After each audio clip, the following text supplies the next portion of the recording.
Finally, makakakita ng muli ng Real Giants sa mga PBA fans once again sa next Commissioner's Cup, isa sa pinakamagandang hakbang to ng PBA. So ayun nga mga idol, unti-unti nang nare-release ng mga MPBL teams yung mga players na na-draft sa nakaraang PBA draft pick.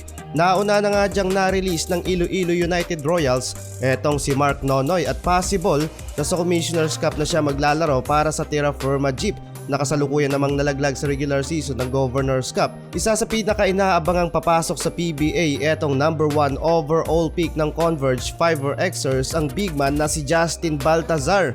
Another twin tower to mga idol para sa Fiverr Xers.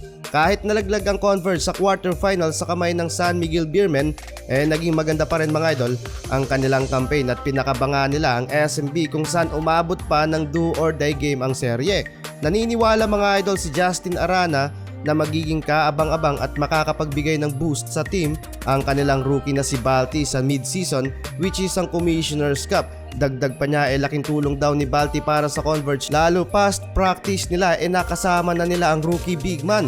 Magkakaroon daw ng malawak na space sa painted area itong si Arana, 6 foot 8 inches itong si Balti mga idol. So makakapag-stretch talaga siya sa loob ng court, makakapaglaro outside and inside the paint, at isa pa, bata pa si Balti at kayang-kayang makipagsabayan sa fast-paced attack.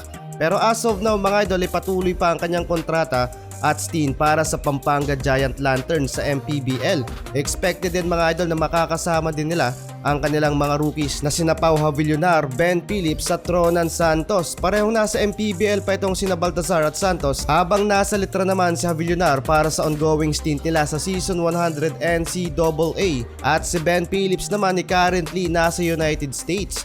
Lalong papabor pa mga idol ang Commissioner's Cup para sa Converge Fiverr Xers. Ayon sa PBA Inside Report, tinanggal na nga daw ang height limit para sa mga import sa pagpasok din ng guest team sa liga na Hong Kong Eastern Basketball Team. Usap-usapan nga ngayon kung may kukuha nga ba daw kay Dwight Howard sa PBA. Napabalita noon na gusto daw umano nitong makapaglaro sa PBA, kaso hinaharangan ng height limit noon. Ngayon ay inalis na ang rule ng height limit sa Commissioner's Cup, ay maaari na itong makapaglaro, at isang kupunan na malapit kay Dwight Howard, etong Converge Fiverr Xers. Lalo't interesado din dito sa big man ng team manager na si Dennis Pineda. Pag nagkataon, triple tower pa to sa PBA.